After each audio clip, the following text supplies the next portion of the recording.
Good. How about you? Doing good. It's been a chill Saturday. Just hanging out, listening to Hell some yeah. Wallace, and getting ready for this. It's been a good day. Hell yeah. Awesome. Awesome. My only question for the two of you is: do you have any unopened beverages that you'd like to participate in the opening crack with? Oh shit, I just opened my Oh, my beverage. I could go grab another seltzer. All right. I mean, it's up to you.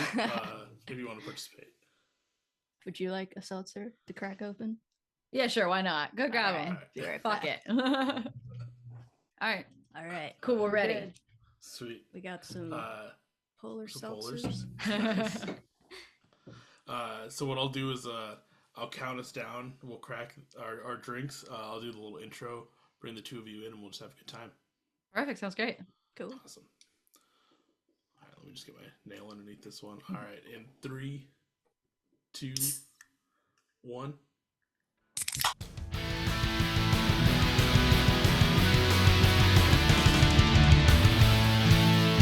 Welcome to the Beers with Bands podcast with your host, Michael Torres.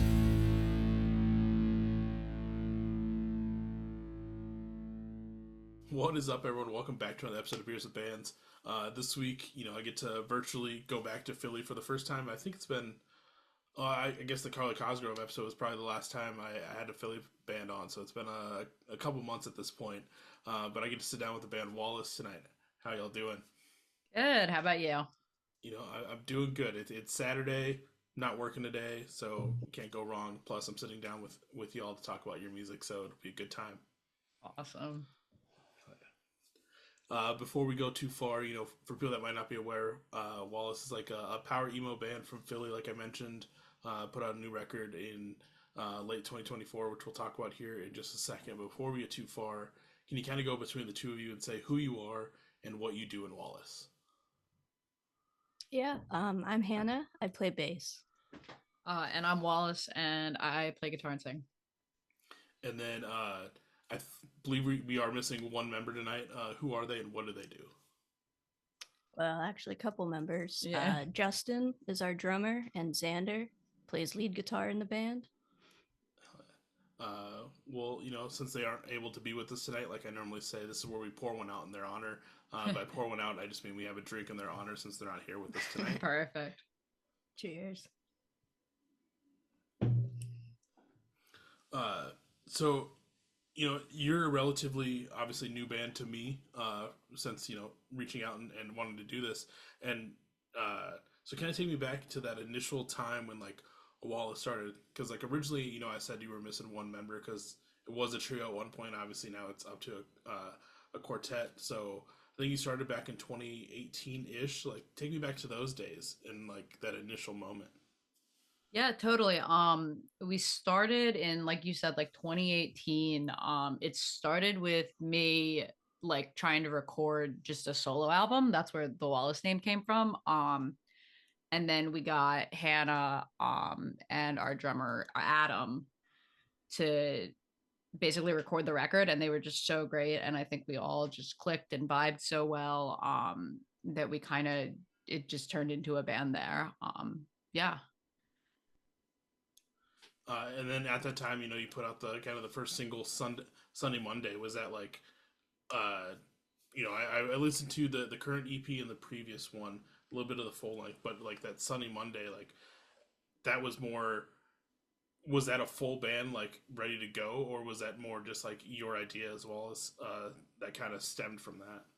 Yeah, it started there, and then I kind of that was like the first one I recorded, and then I tricked Hannah into joining the band, because I had them record one single, and then I was like, do you want to record another one? And then eventually it was a whole album, and I was like, well, you know the song, so maybe you should like play a show too. And then Adam off the bat was kind of just like down to do it, and like we made really fast friends and did that together. So yeah, the three of us just all kind of clicked and vibe. But Sunny Monday was like the first song.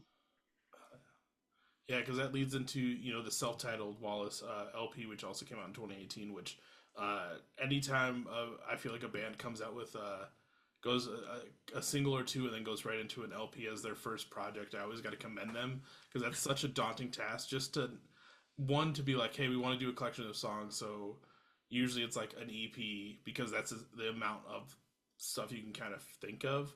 But to be able to be like, hey, we're gonna do a full LP right off the bat, like that's very commendable and like daunting for a lot of people. So props to be able to do that. Totally, thank you.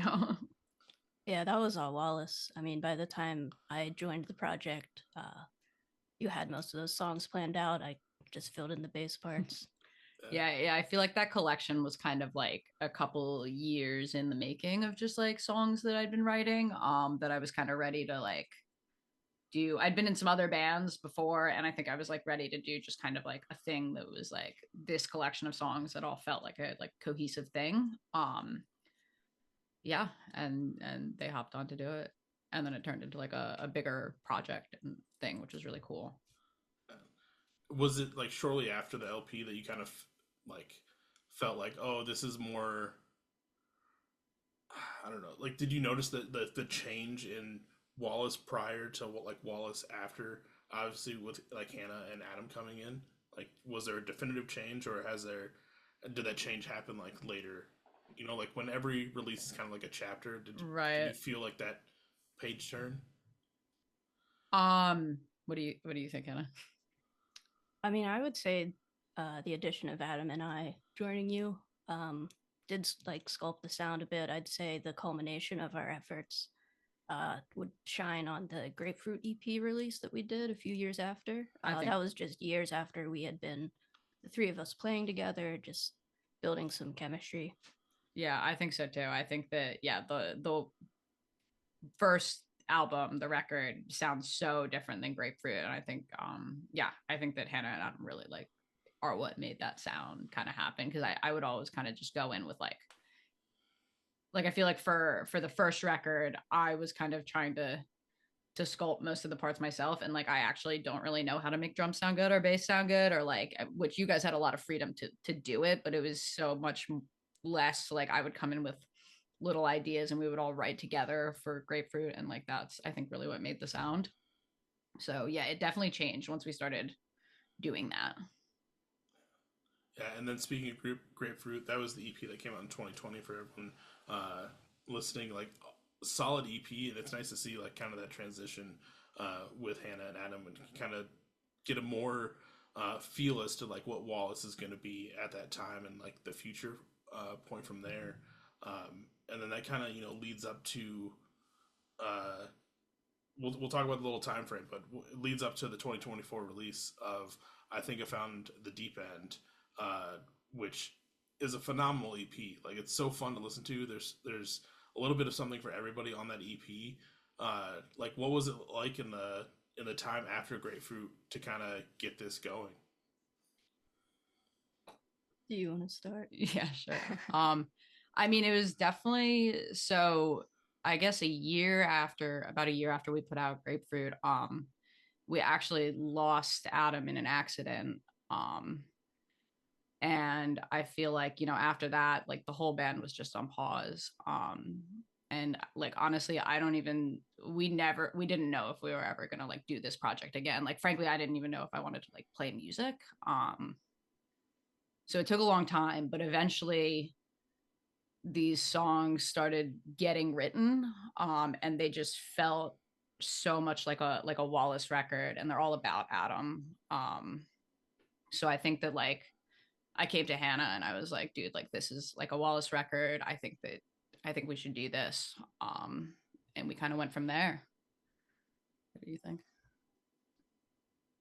Yeah, I mean, losing Adam kind of felt like the end of the band.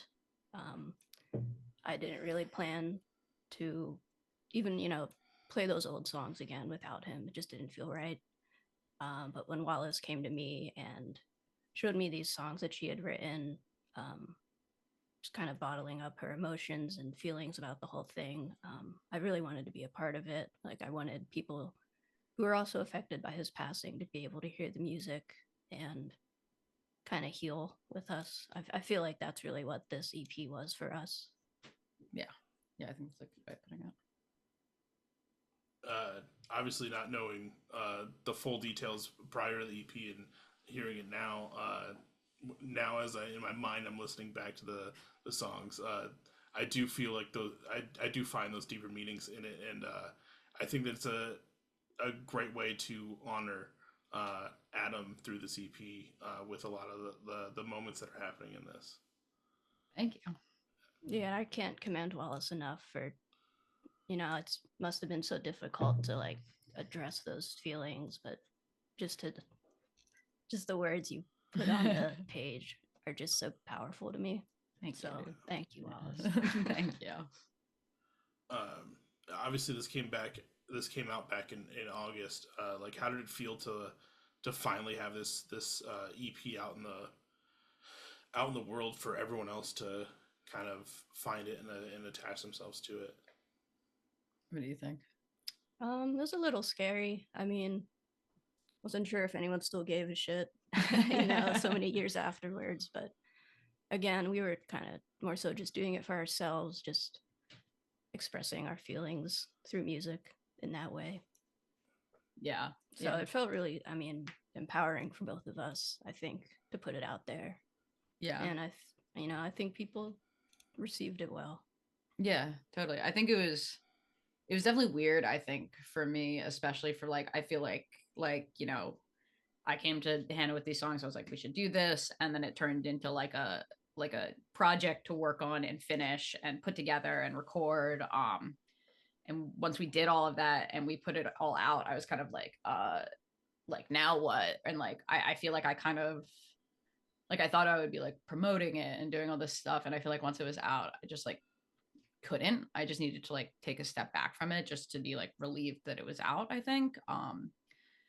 And I think we're just now starting to get onto the grind of like actually promoting it and doing all this stuff. But so it felt really weird actually when it was all out. And I was like, wait, I actually think I need to like take a break from this because it was a really like emotional journey. Yeah, definitely. Yeah, which I mean, definitely, it's one of those things where you, after everything and like putting so much time and effort and like your heart into it, you do need to take that step back, because like I think that's the toughest thing, whether you have a deeper meaning or not behind a lot of the stuff you're putting out. Bands are like, it doesn't take like 6 months just to put something out. Like there's the time to record, time to master, and then there's the time that you sit on it too before it fully comes out.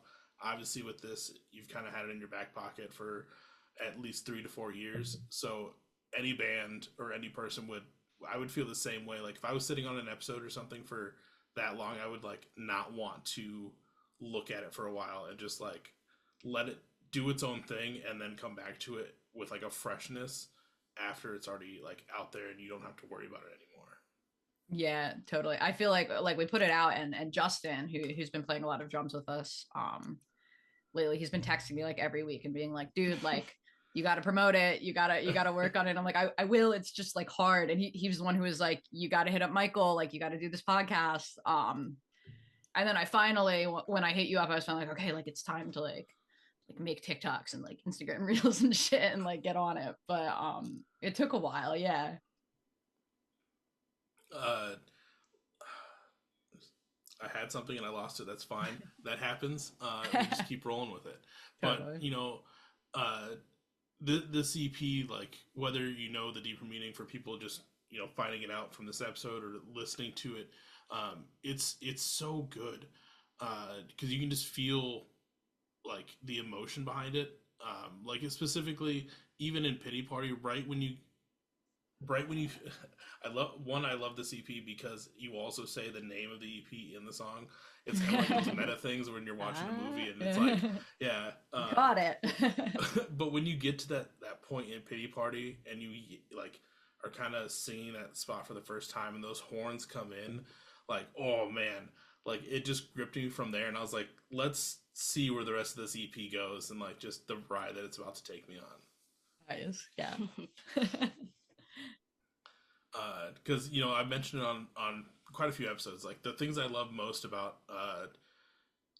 just little things that like DIY people are putting in their music is horns or sound clips, and just the use of horns in Pity Party was just the perfect amount, because you never want to do to overdo it, because then you become like a band with horns, whether you have horns or not. And if Right, you like just a use ska it in band, yeah. yeah. But if you use it in the right amount, like it just is so effective and it works so well in that song. Thank you. Yeah, I think there's always something to be said for almost like um my dad told me this about music, and I feel like it's so important. He's like, you should always leave people wanting just a little bit more. And I think that that's like what we tried to do with that horn treatment. Very tasteful. Yeah, it works perfect. And then like you even get into and I have it up, cursing God, and there's this amazing guitar solo in there as well. So like right off the like 2 out of the 5 songs that you're already in, like you're doing this amazing instrumentals that are just keeping me even more hooked into this. It like came over so well, and I think someone on your Instagram put it perfectly. Of like they kind of gave, because you asked like what are your favorites, what's your favorite song off the EP, and they kind of like broke it down as to, you know, there's something on here for everybody. There's a pop punk song, there's an emo song. Obviously, we have crazy guitar solos. Like there's a little bit of everything for everyone in this. It's great. Amazing. Thank you. You know, and then like I mentioned, sound clips are always something that interests me in songs. Obviously, there's at the beginning of Randolph Street, there's a little sound clip. It sounds like more of like a answering machine, like just voicemail. Like what is that exactly, and like what did it mean to like put that in there for you? That's actually a clip of Adam's voice. So I mean, we just had to include him in there. Yeah. At the beginning of that song, especially, because maybe Wallace wants to talk more about the meaning of Randolph Street. Yeah. Yeah, we used that audio clip because I think we'd been like, Hannah especially was like, I really want to get like something of Adam on it. And you were talking at first about like maybe we can get some of his drums on there somewhere, like have his drums somewhere, and we're trying to like figure it out, and we couldn't quite get it to make sense. And we finally got to the point of like, what if we just get this like audio of him talking and put it on. So we put it on that one. And yeah, I feel like that was like, that's the really sad song, I feel like. So we wanted it there. But yeah, so we ended up digging through like old videos, and that's a video of us recording. It's from a video of us recording. We did like a music video in a like 4x4 bathroom, like dirty bathroom in the basement of our frat house. And he's like smoking a cigarette in the basement saying, can we do this every day? And we're like, that's like so Adam and so perfect. So we use that one. Yeah. Yeah, I mean it works perfect to, especially like for Randolph Street to kind of tie off that EP, to start off with a sound clip of Adam. It's amazing. Like I was listening to well, they were also on the podcast, but it was Southtown Lanes, one of their like songs. They include like their dad, who had also passed, a voicemail clip of their dad's voice, and it just like, obviously as like the listener not knowing the backstory, you just hear it and it kind of like paints some sort of a picture. But like it's nice to also include them in a way where they're still on there, right, on the album in some way. Yeah, totally. And then also one cool thing you guys have done for, you know, this EP is you recorded a music video for Pity Party, which is a great, well, like I've said, song's great, but it's also a great visual for the song. How was that, putting all that together? That was so much fun. Yeah. Our friend Anthony Masucci crushed it. Set us up with multiple locations, you know, brought his lights, just very professional, like two-person two-person crew. Operation. Yeah, that's what I'm trying to say. They did a great job. Yeah. I guess Justin came and helped too. So yeah, 3-person operation. But yeah, we like had this idea of, I mean, welcome to the Pity Party. I feel like that's like such a, like, we like the visual of it being an actual party, but like a shitty party, like a party you don't want to be at. So that's like the main thing. So it was like the like aftermath of a party, and then we shot that at my apartment. And then Anthony, found this great second location that was like a gym in Camden somewhere, like a community center gym. And we had to like black out all the windows and stuff. So it would be dark. And he really pulled it out. Honestly, he did a great job. I want to amend my opening statement about the drummer in the band. We sort of do have a rotating cast of drummers at this time. And it was our friend Sammy who was in that music video. Okay. Yeah. Well, the music video came out great. It's also nice to have a rotating crew of people that are down to like help out, and whether it's music videos or just shows in general, because I feel like that's always the difficult part is finding a lineup that is not busy already. Because I feel like it's always either for me it's always either drummers or bass players are in like multiple bands. Guitarists are like a dime a dozen, right? There's so many of us. Like like everyone wants to play guitar.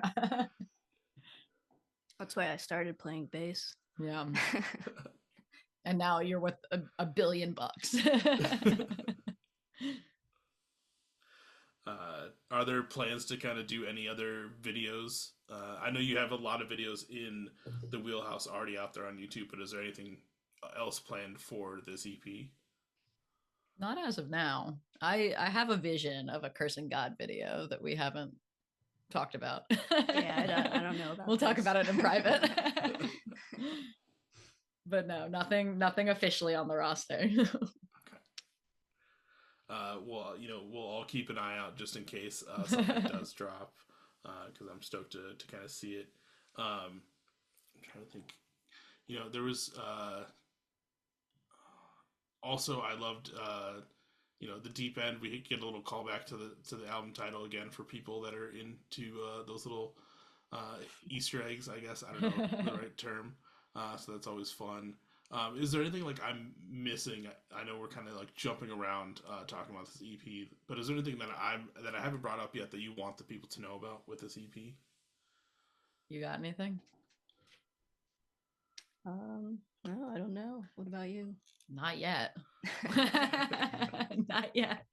At the end, I'll be like, wait. Obviously, this album was also like 4 years in the making, and I know we kind of talked about how you're just now kind of getting into the promotional phase for this EP. But is there like we're recording November right now of 2024. We're almost in 2025. Like, what's this next year kind of looking like for Wallace now that this EP is out? I think right now we're just kind of playing some shows as they come. Just kind of, it's been such a weird thing, right? Putting out this album. So I think we're just kind of taking it as it comes and seeing what feels right, Like, I'd love to play more shows. I think, if more music comes that makes sense, I'd love to do that. But as of right now, we're just kind of rolling with it, I think. Yeah, I feel like the timing of the release wasn't ideal for either of us, just in our personal lives. Both of our jobs just got very busy sort of after we dropped the album. So hopefully 2025 is a big year for us personally. And if we happen to get around to recording some more music, that would be incredible. Pretty sick too. Yeah, exactly. But as of now, I think our focus is sort of on just our careers, I suppose you could put it. Yeah, exactly. So just kind of taking stuff as it comes. It's kind of where we are right now. Yeah, that's probably a better way to put it. Yeah. It was like, fuck this band. Now let's say like 2025 gets to be action packed. I know, like I've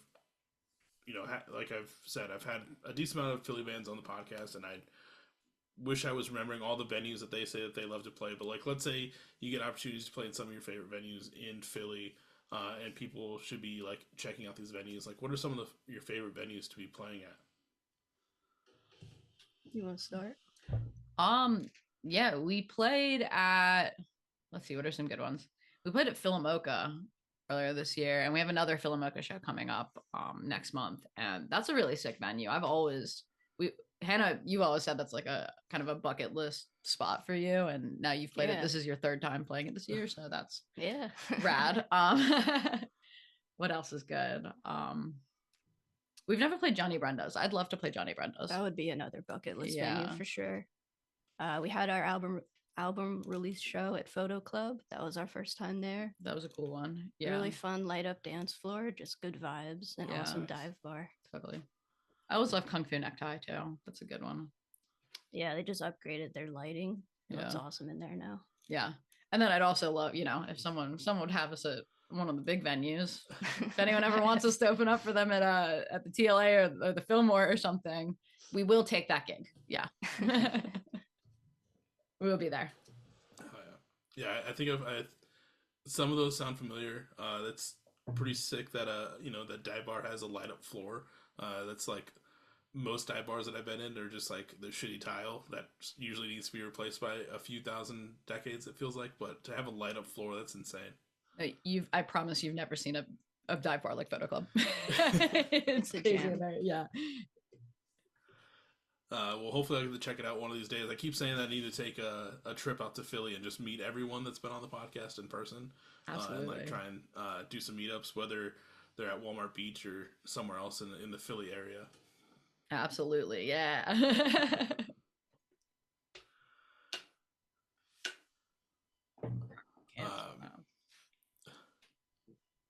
on.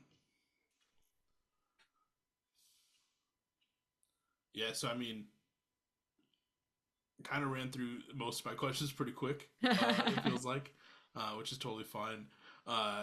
Before we start to transition to like the later half, like I said, is there anything that I might have missed between I think I found the Deep End or Wallace the band, lore wise, that you think people might not know or want to know? Got any lore, Hannah? I just want to shout out Justin for probably being our biggest supporter. Oh my god, yeah. Biggest supporter, part-time drummer. Yeah, crushed. He did the drum parts in the studio for this recent EP. Really helped sculpt the tracks, I think. Yeah, he did a great job. Really influenced my parts, I guess. Yeah, and John Sambrick. At Thornwall Studios in Lancaster, he's recorded every Wallace thing we've ever done. It's true. And he's so fucking talented. I think that he also has really kind of sculpted our sound in a lot of ways. He's like the fifth member. Yeah. And of course, it's been terrific having Xander. Yeah. I know Wallace has been asking to get a second guitar for years. Since the beginning. I don't see why you'd need it, but it's always great the bass player. It's always great to have two guitars, and I've always wanted Xander to be the second guitar, so it's been a dream to have him on board too. Yeah. Oh, and he sings like an angel. I used to have to do harmonies, but now I'm free. A punishment. Yeah. Yeah. Well, that's the main shout outs. Yeah, as far as lore, I don't know. They don't have any. Yeah, we got nothing going on. Well, if there's anything that does come up, feel free to let us know. Then, the whole world will know. But we're going to start to transition a little bit here. Before we get to the later half of this episode, this is obviously Beers with Bands. You don't have to be drinking on these episodes because I'll definitely do that for you. But I know the two of you are sipping on some beverages on this fine Saturday. What are y'all drinking tonight? What do you got, Hannah? I've got a fine Polar cranberry lime seltzer. Quit drinking in August, or else I would join you enthusiastically. Totally fine. And I've got a Two Robbers vodka and soda. I would have had beer, but I didn't have time, and this is what was in the work fridge. That totally works. Damn, you got alcohol in the work fridge? Yeah, it's in the community cupboard at the bottom of the fridge. Yeah. Oh yeah. I can't drink at work. That's illegal. But but after work. We do this, like we have the same thing at one of my old locations. We would just keep like a case in there, and then once like we would close, like then it would be like a little like just chill employee like happy hour before everyone like has to take off to go home or whatever. Yeah, exactly. That's what it's like with us too, which is very nice. And then this episode, you know, I switched it up a little bit, so I'm drinking some Kona Big Waves. Nice. I didn't want to grab. I mean, I still have hams in the fridge, but you know, figured I'd spice it up for this episode. Go crazy. Yeah.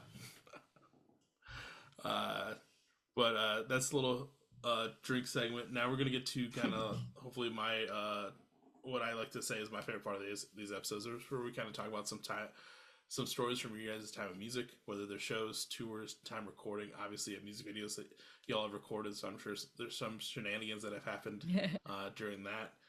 As I normally say, they can be anything horrendous to tremendous or any adjective in between. The way I like to think about it is think about the stories you always reminisce about with your friends or bandmates. Those are usually the best stories that everyone loves to hear. For Love sure. it. Cool. Cool.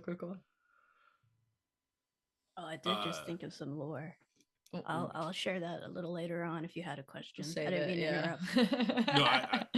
No, I don't have a question. It's basically we're in the freeform section. So I mean, if you want to start with the lore and see what we branch off from there. Laura Hannah. Well, don't get mad at me for bringing it up. No, okay. I'll stop you if I have to. Wallace and I are both from No, I'm just a kidding. town called Lancaster. It's kind of, you know, farm land west of Philly. And we grew up, you know, how do I describe it? It's just kind of like a town fair with like livestock and. Dude, this is not vegan. You can't tell this story. No, it's not. I'm just kidding. Well, they would have like a pig chase every year, and like when I was in Wallace, get on this. The greasy pig contest. It was at Okay. the It was Lampeter Fair, the Lampeter Strasbourg I'm doing State such a Fair. bad job telling this story. You're doing great. So I caught the greased pig when I was in kindergarten. They would slather up a piglet with Crisco, with Crisco, and let it loose and have a bunch of kids chase it. And it's absolutely like animal abuse. The coolest thing I've ever done, and I'd never met anyone else who caught the pig except for Wallace. When I started playing in a band with Wallace, I was made aware that we had this in common, and you know, it really strengthened our bond. It did. You could either I think get like $25 or you get to keep the pig. And my parents did not allow me to keep the baby pig, even though that's who I wanted to take home, not the $25. But anyway, that's what's going on in Lancaster. Yeah, that's where we grew up. So we moved to the big city. That's good lore. That was my lore. That's good lore. That's good lore. That's a good one.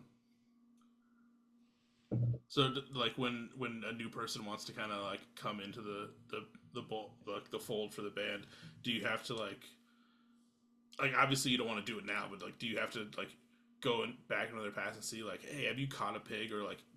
No, like, we have a pig. We have a pig that we bring out, or like if you can catch it, you can play with it. And just put some Crisco on it. Yeah.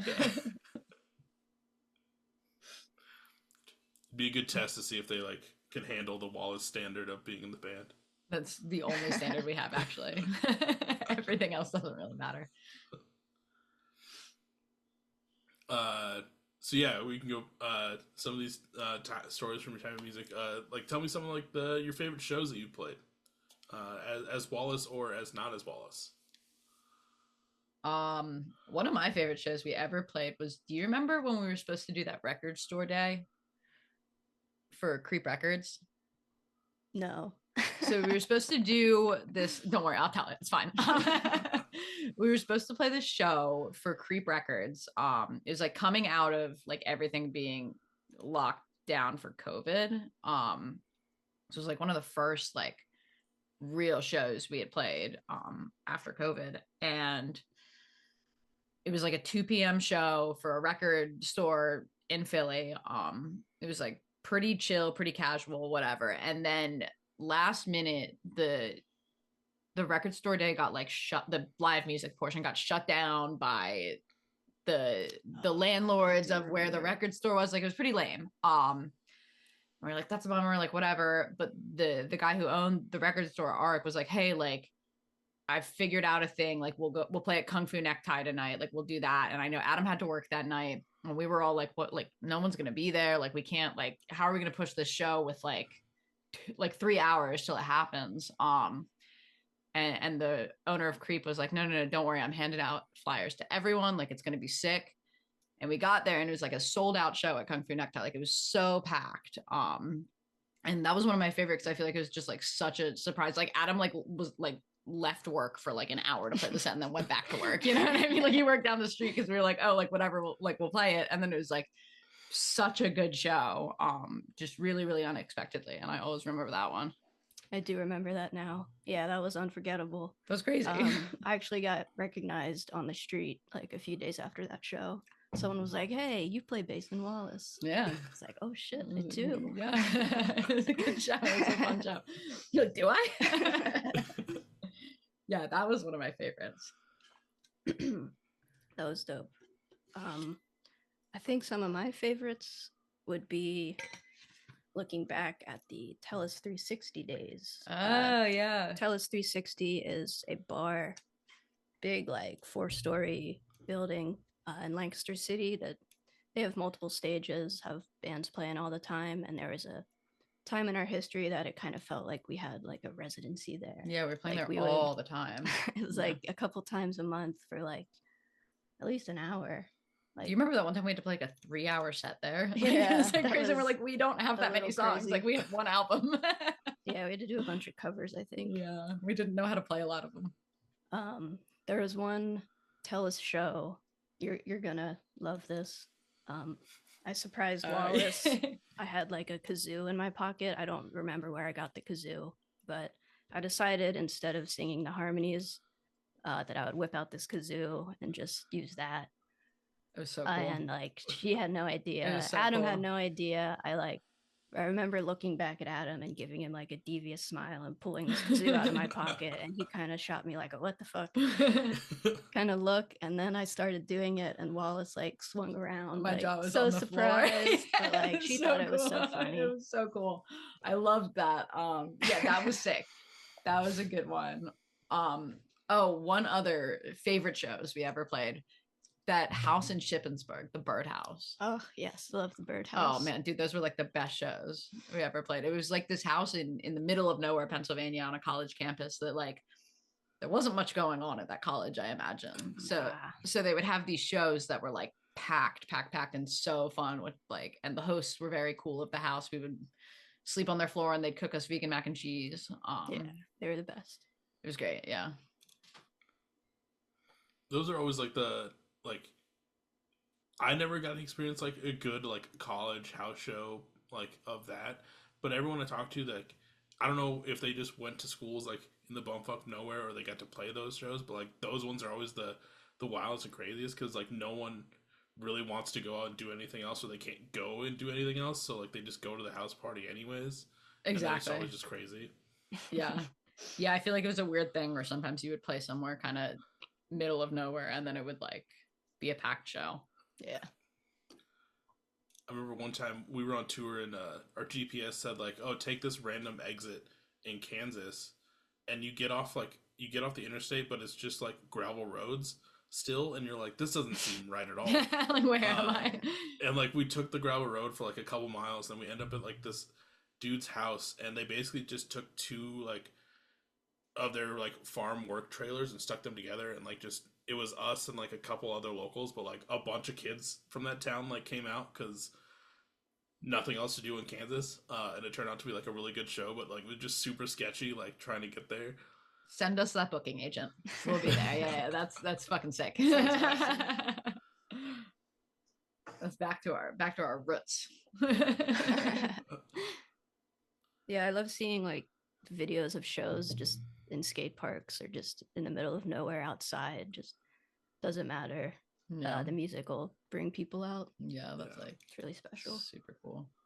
Yeah, I think there's a spot, and I think Milwaukee, it might be getting shut down because I think it changed owners, but like there's been a few people that have been on the podcast, they've been playing shows there, and like the videos afterwards they're just in like the giant bowl area of the indoor skate park, and it's just like going nuts, and it's just so cool. That's like my dream, honestly. I would kill to play inside a skate park. Like that's dreams for me. I Bucket played in a list. skate park, but they didn't have us in the bowl or the half pipe, which was kind of lame. We were just kind of like in the room, but whatever. Yeah. No, I want to be like in Still the cool bowl. vibes. I want everyone to be watching me from above, so I feel like an ant. Any other like ideal like cool niche spots that you'd want to play besides like a skate park? There's gotta be. Hopefully a barbershop. That would be pretty cool. Wallace is a barber. Yeah, I'm a barber. A barbershop would be pretty cool. That'd be fun. Or weird one, but a church could be cool. I'd like like that. Yeah. But not like everyone sitting in the pews. Like it's like a punk church. No, I want everyone kneeling.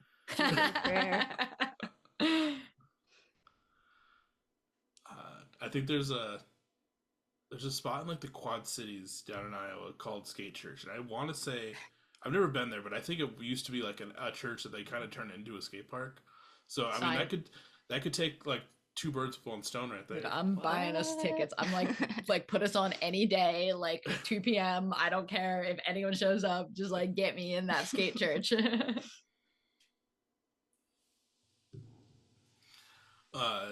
And then obviously, like I mentioned, you guys have done quite a few music videos as well. Any like shenanigans happen? Obviously, there was like Cake and Pity Party and everything else going on, but any wild shenanigans happen during filming? Well, just looking back on the grapefruit videos, Yeah. Again, just another really small cast and crew, and yeah, that was like squaring COVID. So it was it was what, 5 of us? That's the whole crew. It was the 3 of us. John Sabrick, who recorded the album, also did all those videos, and then our friend Lauren was like the other co-star or whatever, and that was the whole crew. Yeah, a lot of shenanigans. Just working with you and Adam to create the concept for those videos. Yeah, it was a great memory. That was, yeah. John was so mad at us, I think, when I was like, what if we did like a movie? Like it's a music video, but it's a movie because it's for the whole EP. And he was like, maybe we should just do one video. I was like, we were like, no, it has to be a 5-song movie that's also individual music videos. I was sick that he was down to do it. But yeah, I think there was a lot of shenanigans with fake blood. There was a lot of fake blood used in that. Lots of grapefruits. I remember we went to the grocery store masked up, and it was like in like COVID. So we're like washing the grapefruits after. And, like bags and bags of them that we were cutting up and throwing and squishing and doing all sorts of weird shit with for the content. John got so pissed because I kept hitting the grapefruits like baseballs before he could like film it. I wanted to get that shot. We didn't use like any of that. We used all of that grapefruit stuff for like one promo video. But God, did we spend a whole day? Yeah, thank God no one had anything going on. It was COVID. We had nothing going on. I think that was like, I mean, obviously COVID was awful, but it gave us a lot of time to just do this big creative thing, big project. And I'm really grateful we got to do that because like I don't know what I would have done otherwise, honestly. Yeah. Just go crazy in our houses. Yeah, exactly. Yeah, it's definitely, another, like I used to say it a lot more like when we were like coming out of the pandemic on the episodes, but like you use the time wisely because a lot of bands, like you said, weren't really doing anything, or they were trying to learn this whole new like TikTok algorithm stuff, and then there's some bands that just didn't do anything and we're just like, okay, we're done, like try, but like to at least like still try and like get together, make a music video or a giant movie for the EP. Like you at least were doing something to stay creative and keep your band like relevant. That's true. Yeah, that's true. Yeah, it's kind of, and it was nice to have something to do, honestly. I mean, Were you working from home during that time, or were you? I was, yeah. Oh, yeah, not me and Adam. Um, yeah, so it's like all we did, really. And I guess, yeah, you would come over after 5 p.m. every day and do it too. Yeah. Yeah. But it was a time where we, yeah, just got to really create a lot, which was sick. We recorded most of that album during COVID too. Mm-hmm. Yeah. Yeah, we started recording that one in January of 2020, I think, and then finished it, maybe April or May. Yeah, I think so. Something like that. Yeah. Well, like I've said, I think I found you. I think I found The Deep End is a solid EP, and everyone should be listening to it. I've had a great time talking to both of you tonight, and I like to end off these episodes on a high note. If we are, even though we're already like on a high note already, but my final question to the two of you is: from your time at Wallace, what has been your favorite moment that you've experienced so far? That's so hard. That's so hard. It's been a good ride. It's been good. Like a singular moment? Singular, or it could be like moments, just like a time that you always think back to of like, holy shit, like we got to do that. What do you think? I mean, I think there's more than one. Yeah. I just thought it was so special becoming friends with you and Adam, and just, I loved doing the grapefruit videos, and I loved everything we did. I don't know. I can't pick one thing. Yeah, that's such a hard question. I feel like a holy shit, we did that moment. I think for me was we like won this contest and got to record a single in this like really, really cool, like state of the art, beautiful recording studio. I've never seen anything like it. It was called Think Cloud Studios. That was really sick, and that was like a holy shit, we're doing this kind of moment for me. That's true. Yeah, that was pretty special. That was really, yeah. And then I think one of the, like, I feel like best moments that I always like remember, again, there were a lot, you're right, there were so many that, there are still so many. Playing with you is great. But that one day we went to the beach because they were doing a Warped Tour revival in some parking lot in New Jersey, and we're like, we're gonna do like what bands used to do, where they would go and they would play in the parking lot and hand out their CDs or whatever. And we went, and like as soon as we're like, we're gonna go to the beach for like half an hour before. We spent too long at the beach, and then as soon as we're like, okay, we're gonna like go to the parking lot and do this thing, there's like this freak rage thunderstorm that came out of nowhere, and like Warped Tour got canceled, and we're like, okay, well, like let's just go to the casino. And we ate at Chickies and Pete's and like drank at a casino. That was such a weird and good day. That's one I always remember. Yeah, I mean, I just wanted to go to the beach. I was like, no, we gotta go play. But yeah, I think there's been a lot of them, and I think I've been really grateful for like every moment I've gotten to have with this band. Yeah. Well, hell yeah! Like those are solid moments, and hope that both of you get to keep having more solid moments to keep building off from here. Everyone listening, please go listen to I Think I Found the Deep End, and listen to Wallace. Like, y'all are doing incredible stuff, and I'm really stoked to see what the future holds for the both of you and Wallace, to see where it kind of goes from here. Thank you. Thanks. Great speaking with you. Yeah, seriously, thank you. It's been a good time. Last big thank you to Wallace and Hannah for taking the time out of your Saturday to sit down with me and talk about your band. If anyone's looking for merch, music, or Wallace in general, where can they find it? The internet. You can find us on Instagram at wallace.music. You can find us on TikTok at, I think it's Wallace the Band. I don't know. I think it's Wallace the Band. Yeah, and then we're on Spotify, we're on all the streaming services, all that jazz. We're on Bandcamp with merch. We're not very good at updating it though, so like just shoot us a DM somewhere if you actually want merch. But Instagram's probably the place to go. Yeah, Instagram we're probably the most on top of, and then followed by TikTok. And then we're on Facebook, but like don't hit us up on Facebook. And we're on Twitter, but also we'll probably be off of Twitter soon based on everything. So like, yeah. Well, depending on where you found this episode, whether it's Facebook, Instagram, Twitter, Threads, Blue Sky, now that's where kind of we'll like the be. new, Yeah. that's the new one.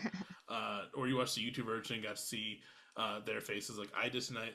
Make sure you check the hyperlinks down below. Follow them on all the socials. Be ready for new music, new merch, upcoming shows. I know you have the one in December. This one unfortunately comes out a little bit after that, but be ready for 2025 and hopefully We had one in December. Yeah. It was sold out. We all missed it. It was so good. You guys missed it. We sounded so good. But like I say, everyone has to go to those Philly shows to see Wallace since I'm not there, and let me live vicariously through you. But one last big thank you to the both of you for taking the time. Wallace is sick. The EP's sick. Everyone go listen to it. I'll catch everyone on the next episode. See ya. See ya. See ya. Beers with bears.